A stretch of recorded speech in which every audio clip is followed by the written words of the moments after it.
Halo guys, assalamualaikum warahmatullahi wabarakatuh. Berjumpa kembali di channel YouTube saya, Tata Hobis Vlogger. Nah, oke, kali ini saya akan berbagi tips ya mengenai masalah mesin yang sehat ataupun yang layak pakai atau siap untuk layak jauh ya di mesin motor Ninja 2 tak gitu ya. Karena ini menyikapi pertanyaan dari teman-teman ya. Eh, dari YouTube saya udah 2 orang menanyakan gimana sih ciri-ciri motor mesin Ninja yang masih sehat, terus masih layak untuk dipakai dan layak untuk dibeli gitu ya. Supaya pas nanti dibeli motornya nggak jajan banyak gitu ya. Nah, oke, mungkin kita langsung lanjut ke step by stepnya ya.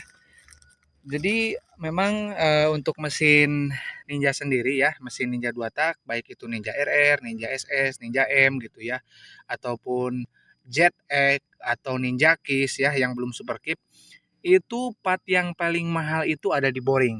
Nah, untuk yang kode 1855 seperti ini ya. Jadi boring ini adalah boring dari tahun 2007 ya, 2007 ke atas. Jadi 2007 sampai dengan 2015 baik Ninja R, Ninja RR itu semua kodenya 1855. Nah, untuk harganya sendiri ya, ini sangat mengerikan memang ya. Harganya sekarang berkisar di 2,5 juta sampai dengan 2.750.000 tergantung pelapak yang jual ya. Memang sih kalau untuk, boring ini memang tidak langka ya, tidak seperti Air King. Kalau Air King kan memang langka, kalau boring Ninja itu tidak langka ya, cuman mahal. Nah, oke. Jadi, tips-tipsnya ya, supaya kalian mengetahui, mesin ini layak atau tidak untuk kalian beli ya, saya akan, berbagi tipsnya. Mungkin, hampir semua dari trik ataupun tips di mesin supaya motornya sehat dan siap pakai, saya akan kasih tahu satu persatu gitu ya. Nah, oke, untuk langkah pertama kita mulai dari kopling ya, dari kopling dulu ya sebelum kita mulai menghidupkan motor ini ya. Kita kopling dulu karena hal ini adalah hal yang paling luar dari mesin ya, kopling. Nah, oke, kopling ya. Mungkin kalian udah tahu ya bagaimana kalau misalkan motornya slip kopling. Nah, ada juga ini di bak kopling ini yang namanya gigi sekunder dan gigi primer. Nah, itu juga kalau misalkan kena itu nanti dengung ya. Jadi bunyi motornya itu nguk nguk nguk nguk gitu ya. Ada ngung ngung gitu kalau di belayer gitu ya. Nanti saya akan kasih contoh untuk mesin yang sehat ya di motor yang ini. Oke, kita lanjut ke pembahasan. Untuk yang pertama kopling ya. Nah, ini kopling ini pastikan jangan sampai selip ya. Seterannya mungkin segini ya. Nah, untuk mengetahui koplingnya normal atau tidak ya, gampang ya caranya seperti ini. Oke, kita kontakkan motornya ya. Kita masukkan di gigi satu nih. Oke, masukkan gigi satu ya. Oke, udah masuk. Tuh, udah masuk ya. Kontak udah on, terus kita kopling. Nih, caranya udah dikopling, digas. Bentar ya. Saya naikkan dulu idle supaya bisa sebelah. Oke, pegang koplingnya, nih ya, pegang koplingnya. Ini juga berguna untuk mengetahui ada bunyi nyiung atau tidak ya. Oke, kita gigi satu udah masuk, terus kita selah. Bentar ya, harus ada yang ngegas sih ini. Ada yang ngegas, bentar ya. Misalnya saya gedein dulu supaya bisa hidup.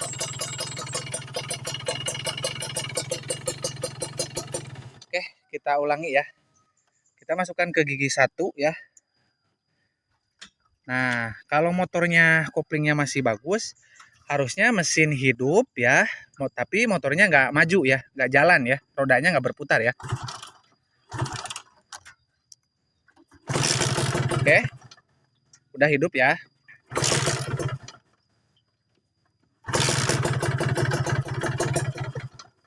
Oke, nah itu seperti itu. Jadi gedein dulu langsamnya ya nanti. biar langsung hidup, atau kalau misalkan kalian nggak pegang kamera ya bisa sambil digas ya.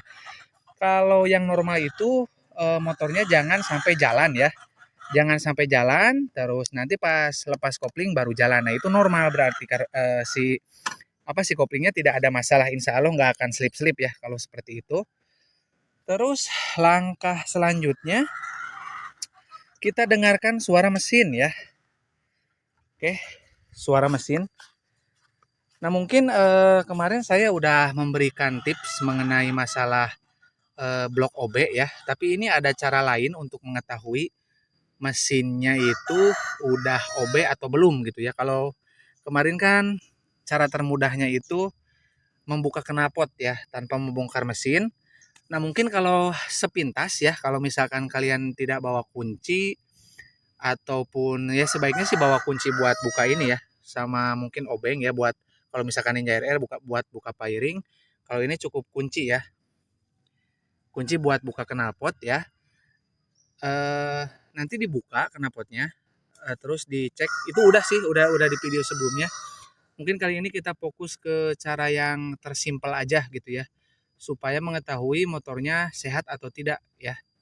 Oke, kita lanjutkan dengan menghidupkan motornya ya. Oke, kita lanjut hidupkan motornya. Nah, ini yang paling penting ini guys. Dan pastikan dulu suaranya seperti ini ya, jangan lebih berisik dari ini ya, suara mesinnya ya.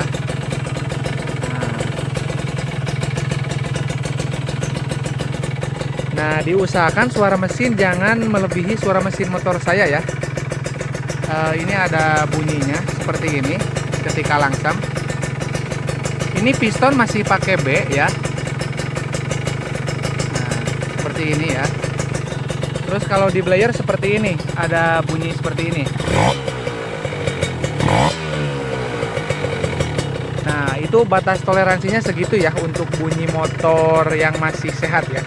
Jadi teman-teman nanti tanyakan ke ownernya, pistonnya itu masih pakai original atau udah pakai B75 ataupun NPP. Kalau udah NPP atau B75 itu kan berarti udah nggak bisa diperbaiki lagi kalau misalkan ada bunyi kemeletek ya. Nah, oke. Langkah selanjutnya ya untuk mengetahui mesin ini sehat ya, dilanjutkan dengan kalian menaikkan langsam ya sampai dengan 3000 rpm. Ini untuk mengetahui motornya normal atau tidak ya. Ini mau tidak mau, kalau misalkan kalian pengen tahu. Nah, ini setes sampai dengan 3000 ya.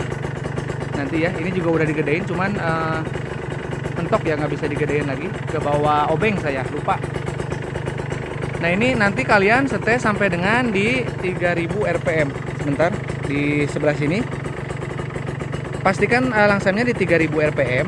Nah, oke, caranya ini ya. Putar yang ini kalian harus bawa obeng nih. Obeng min ya, gedein sampai dengan 3000 rpm. Oke. Kalau udah 3000 rpm, motornya biarkan idle. Biarkan seperti ini, motornya biarkan hidup ya. Nah, sampai dengan 8 menit atau 7 menit minimal ya. Biarkan selama itu. Nanti kalau suhunya, ini kan jarumnya ya. Kalau suhunya sampai sini, sebelum tengah-tengah ya, ini kan garis F ini tengah-tengah ya. Jadi kalau misalkan cuma nyampe sini, nah itu adalah tanda motor yang masih sehat ya.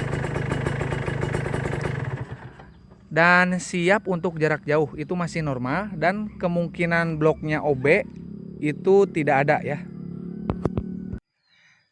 Dan kalaupun bloknya OB, saya pastikan itu OB-nya bagus ya, karena dia mau diajak langsam selama 7 atau 8 menit. Berarti itu OB-nya bagus ya.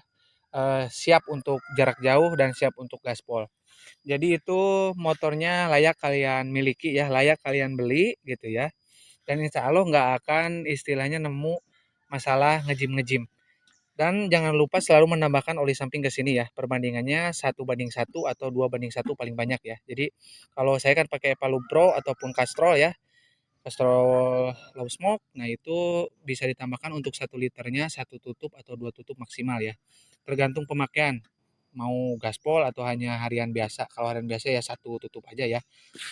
Terus selanjutnya mungkin tadi udah denger suara mesin dari sebelah kopling ya, dari sebelah kopling ya seperti itu. Kalau misalkan ada bunyi seperti ini, guys, ketika gas dinaikin kayak gini, gas gini kan, hing, hing di sebelah sini atau nguk, nguk, nguk gitu ya. Nah itu berarti primer sekundernya udah kena di bagian perkoplingannya udah nggak sehat. Terus tadi untuk mengecek masalah kopling yang habis ataupun slip tadi seperti saya masukkan gigi satu, terus kalian hidupkan, koplingnya dipencet, terus coba dilepaskan, baru jalan. Jangan sampai motor masih posisi di kopling pol gitu ya, tapi motornya pas diselah jalan. Nah itu berarti koplingnya bermasalah, itu udah jelek ya. Dan sih sebenarnya kalau kopling itu masih murah lah, masih di 250.000 ya, tergantung kalian mau pakai ori ataupun mau pakai substitusi gitu ya. Karena memang kalau saya sendiri sih lebih suka pakai substitusi ya dari Yamaha Scorpio, itu lebih gigit masalahnya. Dan harganya untuk yang original jauh lebih murah guys. Jadi seperti itu, harganya masih di kisaran 200.000 ya, bongkar pasang untuk bak ya. Tapi yang paling mahal dari mesin adalah ini boring 2,5 juta sampai dengan harganya itu 2,750.000. Terus untuk stang seher sendiri ya, untuk stang seher itu harganya di sekitar murah sih 200 ribuan ya. Paling mahal saya lihat di marketplace 275.000. Kalau di daerah saya sih masih di 220.000 harganya. Untuk stang seher ori made in Japan untuk Ninja 2 tak ya. Jadi terus langkah selanjutnya mungkin kalian perhatikan karburator ya. Karburator kalau misalkan kalian motornya pengen hemat dan tetap bertenaga, kalau untuk Ninja SS, Ninja R, karburatornya karburator PE26, mereknya Keihin, bentuknya seperti ini ya. Nah, seperti ini. Kalau untuk Ninja RR Mikuni ya, karburatornya Mikuni PE28, dia berbeda, bentuknya berbeda dikit ya. Dari cuknya, kalau ini kan cuknya di sebelah sini, kalau RR itu agak panjang. Untuk kalian mau mengetahui, kalian cari aja judul yang perbedaan pilih Ninja RR atau Ninja SS ya. Itu udah saya kasih tahu perbedaan antara Ninja SS ataupun Ninja R dengan Ninja RR ya di video sebelumnya gitu ya. Kalian tinggal cari aja kalau misalkan kalian pengen tahu karburator Ninja RR seperti apa. Karena ini untuk Ninja R series seperti ini untuk originalnya ya. Nah, udah cukup jelas ya. Nah, ini ori. Nah, mungkin tinggal di tes jalan. Kalau misalkan kalian udah tes mesin tadi seperti itu, udah dicoba 7 menit, 7 menit 8 menit di bawah idle, 3000 rpm, mesinnya suhunya cuma nyampe tengah atau kurang dari tengah, itu sangat sehat ya. Kalau misal pun nanti kalian dapat blok OB-nya juga blok OB bagus pasti. Karena kalau misalkan blok OB-nya lubang-lubangnya tidak presisi, itu udah pasti 6 menit, paling 6 menit itu udah nyampe tengah dan terus lanjut sampai macet, biasanya mesinnya mati. Nggak harus gaspol, nggak harus gaspol. Pelan aja pasti mati mesinnya. Tiba-tiba mati. Kalau kalau di bawah jalan yang ngejim bisa ngepot ban belakang ya. Kalau di bawah idle kayak tadi ya 3000 rpm itu udah cukup ngebuat blok OB kepanasan guys, kalau misalkan blok OB-nya jelek ya. Oke, mungkin apa lagi ya supaya kalian nanti supaya nanti nggak ketipu pas beli. Sebetulnya sih pertanyaan ini tuh saya tuh ada yang tanya dari Lombok ya, dari Lombok mau beli Ninja R dari Tangerang katanya. Kemarin udah sempat minta nomor WA juga ke saya ya. Bro Jeta ya kalau nggak salah ya namanya ya. Nah, ini udah saya bikinkan ya videonya seperti ini. Mungkin udah cukup jelas sih, nggak ada lagi ya untuk permasalahan mesin. Kalau untuk mengetahui blok mesin OB udah juga ada videonya, udah saya upload di video sebelumnya ya. Mungkin udah cukup sih, udah nggak ada lagi ya. Tinggal nanti, oh iya nanti pastikan ya ketika nyoba idle di 3000 rpm ya, Nanti motornya pastikan dingin ya. Kalau misalkan boringnya udah bisa disentuh gini, nah baru kalian dicoba ya mesinnya jangan masih panas gitu ya. Kalian udah dihidupin ya pasti naik suhunya kalau kayak gitu. Makanya dipastikan motornya ya kalau misalkan motornya memang dipakai sama pemilik yang pertama, pastikan minimal 15 menit, tunggu dulu sampai dingin baru dicoba dengan cara yang tadi ya. Terus kalau misalkan udah dengan cara yang tadi dan semuanya lolos ya, kalian yang terakhir adalah kalian dibawa reading ya, di test ride motornya. Test ride lah sama ownernya boleh ya, dicoba digas motornya ya, sambil nyoba kestabilan motornya juga di trek lurus ya. Siapa tahu nanti komsternya juga kena geletak-geletuk ya, coba aja kalian kalau misalkan nanti bawa sambil direm depan gitu ya. Dicoba rem depannya ada bunyi keletak-keletuk atau enggak. Mungkin untuk pertanyaan yang dari saya lupa sih namanya itu, dia mintanya sih global ya. Jadi untuk memilih Ninja 2 tak itu yang layak dibeli itu seperti apa karena mungkin tidak akan cukup beberapa belas menit harus lama itu ya. Karena memang saya akan bahas satu persatu mungkin di next video. Kali ini saya fokus ke mesin aja dulu gitu ya. Nah ini saya udah berikan videonya dan ini yang batas toleransi suara motor yang masih layak buat gaspol ya, buat sunmori ataupun jarak jauh masih kuat dan insya Allah nggak akan rebel ya. Dan apa ya? Tadi saya kepikiran sesuatu tapi lupa nih. Aduh, apa ya? Penting juga sih. Aduh, apa ya? Akhirnya ingat juga. Jadi gini, kalau misalkan nanti knalpotnya kalian menemukan yang knalpotnya standar, suara mesinnya harus jauh lebih halus dari punya saya ya. Tadi kan ada bunyi keker itu biasanya suara kompresi karena si perutnya tipis, jadi kickbacknya biasanya lebih berisik yang menggunakan knalpot racing, apalagi knalpotnya custom seperti punya saya ya, bukan ori. Kalau pengen yang nggak ngepek ke suara mesin, kalian beli Ernen ya. Oke. Nah udah cukup jelas, mungkin sekian ya, kurang lebihnya mohon maaf. Kalau misalkan teman-teman ada yang kurang jelas boleh komen atau minta nomor WA ya. Kita sharing masalah perdua-takan duniawi di sana. Oke guys, kurang lebihnya saya mohon maaf. Assalamualaikum warahmatullahi wabarakatuh.